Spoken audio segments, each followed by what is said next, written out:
Olá, minha amiga, olá, meu amigo, como é que vocês estão? Bem-vindos ao último episódio deste breve estudo, né? O Espiritismo na sua expressão mais simples, onde estamos tendo um resumão do que é o Espiritismo. Hoje nós vamos estudar aí as últimas questões, começando da 35, são as máximas extraídas dos ensinamentos dos Espíritos. Então, sem demora, vamos para o texto, item 35. O objetivo essencial do Espiritismo é a melhora dos homens. É preciso buscar apenas aquilo que pode ajudar ao seu progresso moral e intelectual. Então, a gente vai entender, né, o que os ensinamentos dos Espíritos querem para nós. Por isso que são máximas extraídas desses ensinamentos. Então, o objetivo do Espiritismo é apenas a melhora dos homens, é a auto-melhora, mas não de um jeito simples de autoajuda, mas uma melhoria geral, né, da humanidade inteira. 36. O verdadeiro espírita não é aquele que crê nas manifestações, mas aquele que coloca em prática os ensinamentos dados pelos Espíritos. De nada servirá a cruz, se sua crença não o faz dar um passo adiante no caminho do progresso, e não o torna melhor para com o seu próximo. São aqueles, os famosos papa-hóstias, né?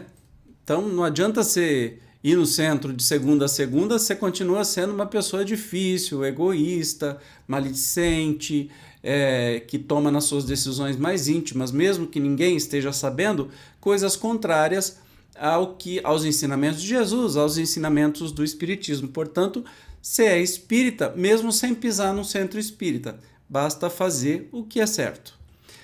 37. O egoísmo, o orgulho, a vaidade, a ambição, a cupidez, a raiva, a inveja, o ciúme, a maledicência, são, para a alma, ervas venenosas das quais cada um precisa diariamente arrancar alguns talos e que tem por antídoto a caridade e a humildade. Então, a cura de todas essas ervas venenosas, caridade e humildade, ou seja, amor ao próximo. A novidade aí, Jesus já falava isso faz tanto tempo e a gente não aprende, o bando de teimoso que nós somos. 38. A crença no Espiritismo não é benéfica, senão para aquele de quem se pode dizer, ele está melhor hoje do que ontem. Então, não adianta.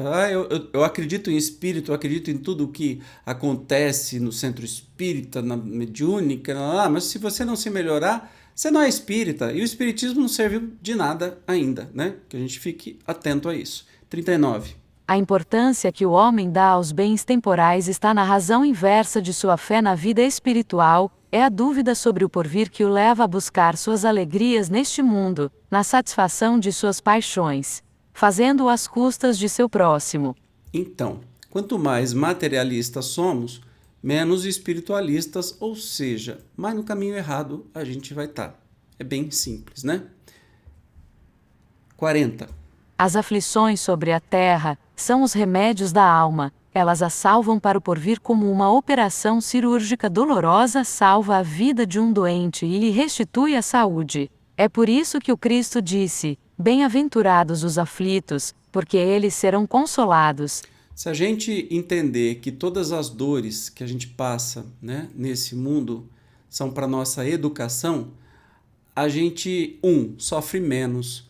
2, entende realmente o propósito. Você é um ser imortal.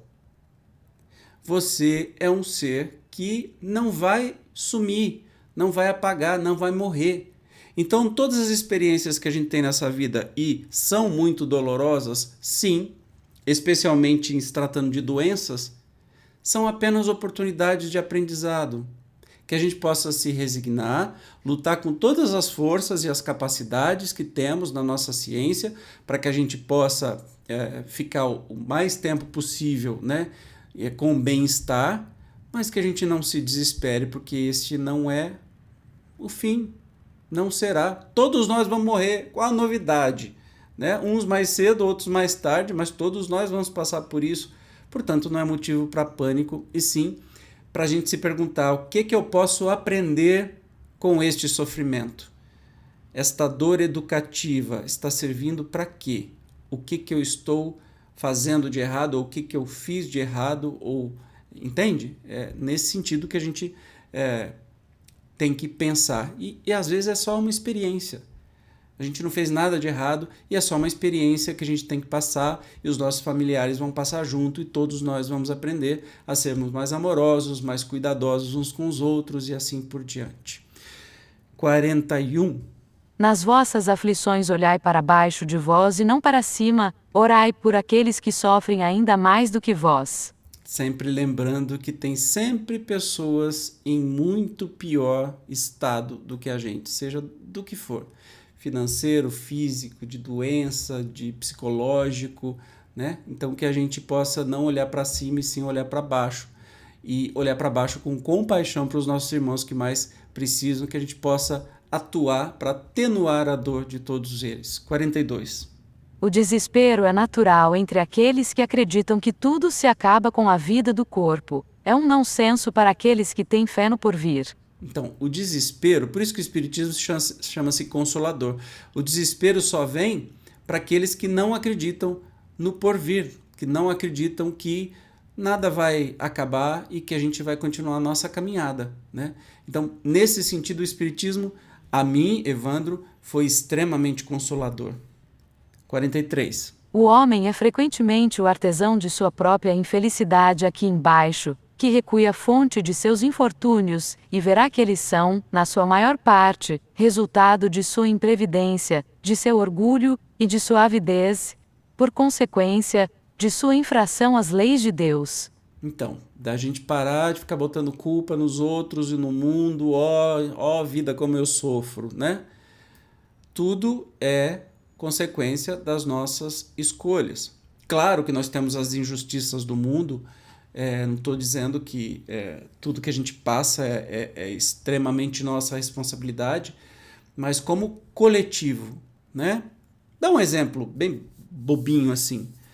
Eleições municipais, a gente não está nem aí para eleger vereador, coloca qualquer um que fala abobrinha, que tem uns projetos morais que não tem nada a ver com nada, que só exclui pessoas, e aí tem uma enchente e sua casa vai toda embora, né? Então, em vez de você eleger um vereador que se preocupa com o meio ambiente, que faria uma obra anti-enchente para aliviar a dor das pessoas, você coloca qualquer um que só fala besteira e só pensa no próprio umbigo, né? A gente colhe as consequências. Então, não temos inocentes nesse mundo, né? Mesmo, mas criança não é inocente? Claro, a gente encara como inocente da vida física, mas crianças são espíritos reencarnados. A gente nunca pode esquecer disso, porque se a gente achar que Deus permite punição de inocentes, aí a gente vai quebrar a cara achando que Deus, não é amoroso, não é o amor, né? Então não faz muito sentido.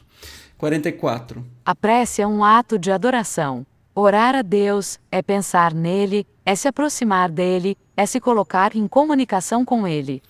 A prece não precisa ser recitada, né? Apesar de no final do Evangelho segundo o Espiritismo ter as preces espíritas e que aqui no canal eu fiz para cada prece espírita um vídeo para ajudar no seu momento de prece, se você quiser, basta conversar com Deus. Essa é a prece. E a melhor prece que a gente faz para Deus é tentarmos ser as melhores pessoas possíveis que a gente conseguir. 45. Aquele que ora com fervor e confia é mais forte contra as tentações do mal, e Deus lhe envia os bons espíritos para o assistir. É um socorro jamais recusado quando pedido com sinceridade. Então, obviamente, quanto mais conexão divina a gente tiver, mais atentos, né, aos nossos problemas estarão. Eu acho que tudo funciona melhor. 46. O essencial não é orar muito, mas orar bem. Certas pessoas creem que todo o mérito está na duração da prece, enquanto fecham os olhos sobre seus próprios defeitos. A prece é para elas uma ocupação, um emprego do tempo, mas não um estudo de si mesmas. Então, é muito mais coerente se você fica 1 minuto conversando com Deus. Olha, eu errei hoje. Me dá força para eu tentar ser uma pessoa melhor, né? Fazer diferente do que eu fiz hoje e tal. 1 minuto, muito mais produtivo, muito mais efetivo do que você ficar rezando um rosário, como eu fazia quando era católico, né, durante 2 horas, né? Porque minha cabeça estava viajando, eu só estava recitando as coisas, mas sabe-se Deus no que eu estava pensando. É neste sentido, entendeu? 47. Aquele que pede a Deus o perdão de suas faltas não o obtém senão pela mudança de conduta. As boas ações são a melhor das preces, porque os atos valem mais do que as palavras. Os atos valem mais do que as palavras. Não adianta ficar pedindo perdão para Deus e cometendo as mesmas porcarias sempre. Tudo vai haver consequência, né? Olha, eu matei 20, me converti, Jesus me salvou. Não, meu filho, Jesus não é salva-vida, não. Jesus veio aqui para nos ensinar o caminho, ele não vai limpar a tua barra, não.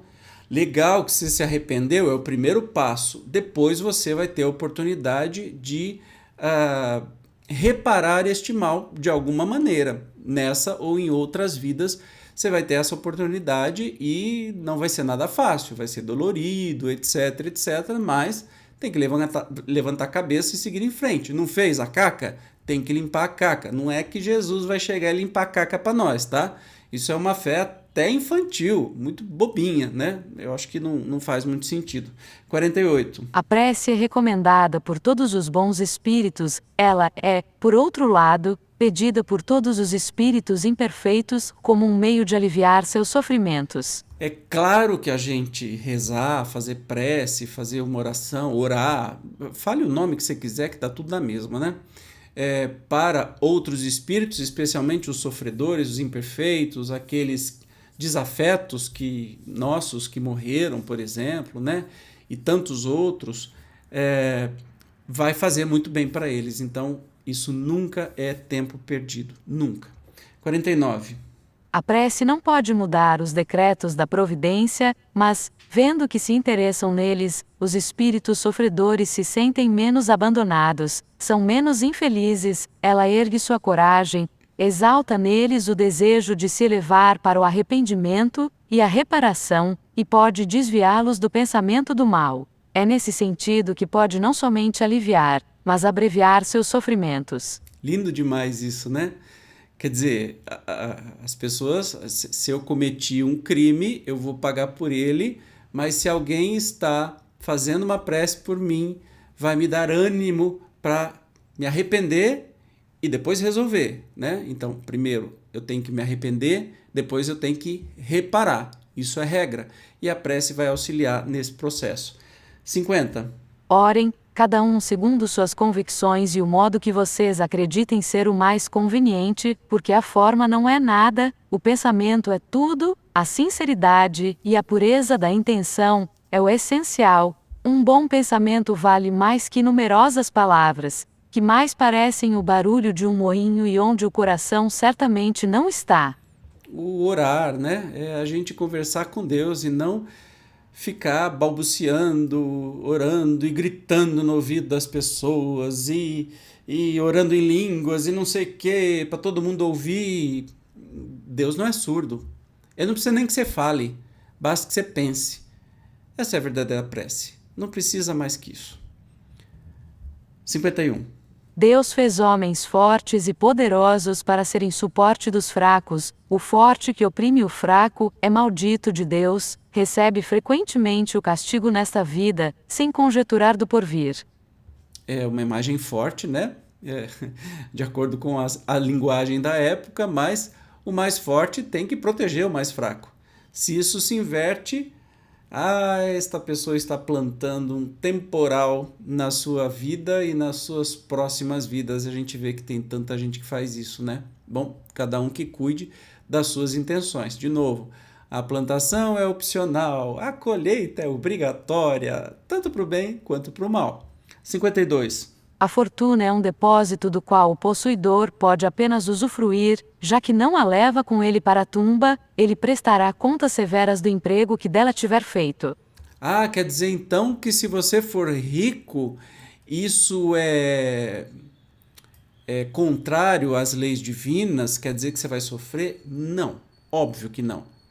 É como você a emprega e como você obtém essa riqueza. Se for em cima do sofrimento do outro, está mais do que explicado, né? Se você tem a fortuna nas suas mãos, olha o tanto que você pode fazer pelo outro e você não está fazendo nada, Bom, aí é outra história. 53. A fortuna é uma prova mais escorregadia que a miséria, porque é uma tentação para o abuso e os excessos, e é mais difícil ser moderado que ser resignado. Gente, a gente tem um senso comum de que a pobreza é um castigo.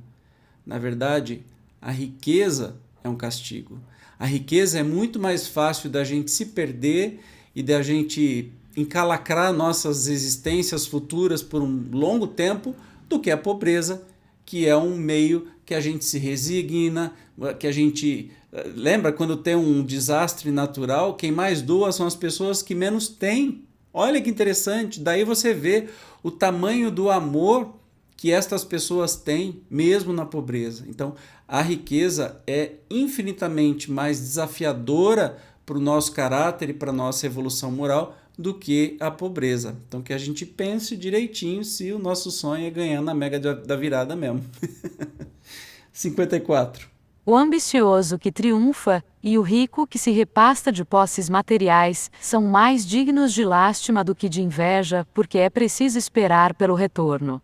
O Espiritismo, pelos terríveis exemplos dos que morreram e que vieram revelar seu destino, mostra a verdade desta palavra do Cristo: aquele que se eleva será rebaixado, e aquele que se abaixa será elevado. E entenda aí ambicioso e a questão do poder também, né? A gente não pode esquecer aqueles que querem o poder a todo custo e passam em cima de todo mundo. Ai deles. 55. A caridade é a lei suprema do Cristo. Amai-vos uns aos outros como irmãos, amai vosso próximo como a vós mesmos, perdoai aos vossos inimigos, não façais aos outros o que vós não quereis que vos façam. Tudo isso se resume na palavra caridade. A gente pode até estudar muito falando de caridade, né? Que não é só aquela esmola material que a gente dá, né? Tá muito além disso, mas tudo se resume naquela lei de Jesus. Não faça aos outros aquilo que você não gostaria que te fizessem. Não é difícil, né? Entender. Então, assim, eu preciso ficar estudando o Espiritismo enlouquecidamente para ser um bom espírita? Não. Lembra aí de Jesus, o que ele falou? Só nessa frase. Esquece todo o resto. Só nessa frase. Ponto. 56. A caridade não está somente na esmola, porque há caridade em pensamentos, em palavras e em ações. Assim, é caridoso em pensamentos quem é indulgente para com as faltas de seu próximo, caridoso em palavras, quem não diz nada que possa prejudicar seu próximo, caridoso em ações, quem assiste seu próximo na medida de suas forças. E a gente, estudando o Espiritismo, vai ver que é muito mais que isso, mas em suma é isso. Caridade não basta você fazer o teu trabalho e dar sopa, olha, eu vou lá, dou a sopa e pronto, o resto tá uma beleza. Aí eu trato meu funcionário mal, eu exploro, né? Eu voto em candidato que vai destruir as pessoas e vai deixá-las mais pobres e passando fome e sendo atingido por calamidades naturais, né? Eu estou me eximindo disso, mas eu faço caridade. Meu filho, minha filha, o tamanho do equívoco que você está tendo é algo que você vai descobrir mais dia, menos dia, né? Não é esse tipo de caridade. Caridade até para os outros verem, né? É outro tipo de caridade. E aí entra Jesus com um monte de parábolas lá para a gente não esquecer. 57. O pobre que reparte seu pedaço de pão com o mais pobre, que ele é mais caridoso, e tem mais mérito aos olhos de Deus que aquele que dá de seu supérfluo sem se privar de nada. Lembra do óbolo da viúva? A gente estuda isso no Evangelho segundo o Espiritismo também, né? Que ela deu aquilo que ela não tinha, o que iria fazer falta e não o que estava sobrando. É infinitamente mais valioso para Deus, porque não se trata de uma questão material, se trata do gesto, da intenção. 58. Aquele que nutre contra seu próximo sentimentos de animosidade, de ódio, de ciúme e de rancor, falta com a caridade, ele mente-se de ser cristão e ofende a Deus. Nossa, as pessoas precisam entender isso, especialmente em épocas de eleitorais, né? Aquele que nutra contra seu próximo sentimentos de animosidade, eu colocaria aí aquele que é belicoso, aquele que gosta de guerrear. Animosidade, ódio, ciúme, rancor. isso é falta de caridade e que mente. Esta pessoa mente ser cristão. Não adianta frequentar a igreja, parecer que é, frequentar centro espírita, que está fazendo tudo ao contrário, né? Ou apoia, vota em candidatos que representam tudo isso, né? Ninguém está isento dessas responsabilidades. 59. Homens... Opa, desculpa. Zezinha, lê para mim. Homens de todas as castas, de todas as religiões e de todas as cores, vocês são todos irmãos, porque Deus os chama a todos. Estendam-se então as mãos, qualquer que seja a sua maneira de o adorar, e não se lancem anátemas, porque o anátema é a violação da lei de caridade proclamada pelo Cristo. Em uma palavra, parem de se destruírem, de guerrear, né? Em si. O anátema é uma palavra antiga que se dizia para excomungar as pessoas que eram contra a igreja, né? Mas nesse sentido parem de se caluniar, parem de se perseguir, parem de brigar, parem com isso, entendam que o único caminho é o amor. Vamos para o último item, 60. Com o egoísmo, os homens estão em luta perpétua, com a caridade, eles estarão em paz. A caridade, tornando-se a base de suas instituições, pode então, sozinha, assegurar sua felicidade neste mundo. Segundo as palavras do Cristo, ela pode igualmente assegurar a felicidade futura, porque encerra implicitamente todas as virtudes que podem conduzi-los à perfeição. Com a verdadeira caridade, tal qual a ensinada e praticada por Cristo, não mais egoísmo, orgulho, raiva, ciúme, mendicância, não mais o apego desordenado aos bens deste mundo. É por isso que o espiritismo cristão tem por máxima: fora da caridade não há salvação. Interessante que essa máxima vem porque a igreja dizia assim: fora da igreja não há salvação. E o espiritismo vem dizer: não é fora da igreja, é fora da caridade, ou seja, fora do amor não há salvação. Vamos ler agora o texto encerrando esta obra.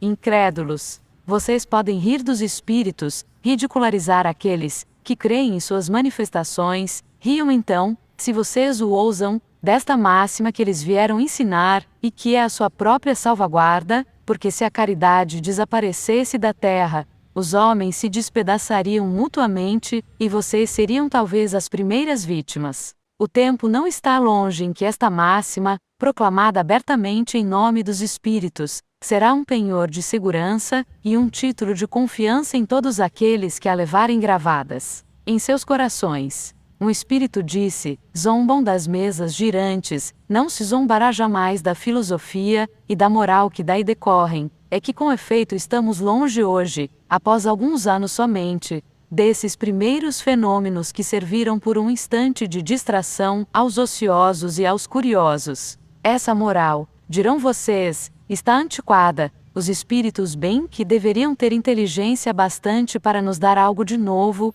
Frase espiritual de mais um crítico. Tanto melhor, se está antiquada, isto prova que é de todos os tempos e que os homens não são senão mais culpáveis de não a haverem praticado, porque têm somente verdades que são eternas. O Espiritismo vem lhes chamar, não para uma revelação isolada feita a um só homem, mas pela voz dos próprios espíritos que, semelhantes à trombeta final, vem lhes gritar: creiam que aqueles que chamam de mortos estão mais vivos que vocês, porque eles veem o que vocês não veem, e escutam o que vocês não escutam. Reconheçam, naqueles que vieram falar com vocês, seus parentes, seus amigos, e todos os que tenham amado na terra, e que acreditavam estar perdidos para sempre.